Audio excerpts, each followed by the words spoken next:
Welcome to the Startup Espresso. I'm Hall T. Martin, the host of the show, where we talk about raising funding for your startup and the time it takes to have an espresso. I hope you enjoy this episode.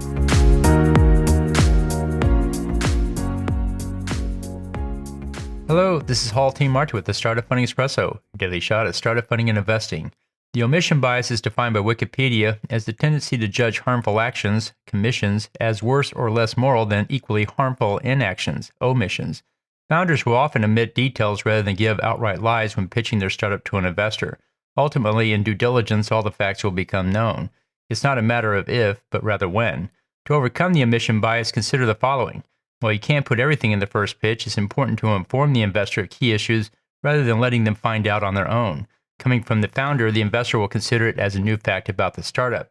Coming from their own due diligence, the investor will consider it something being covered up.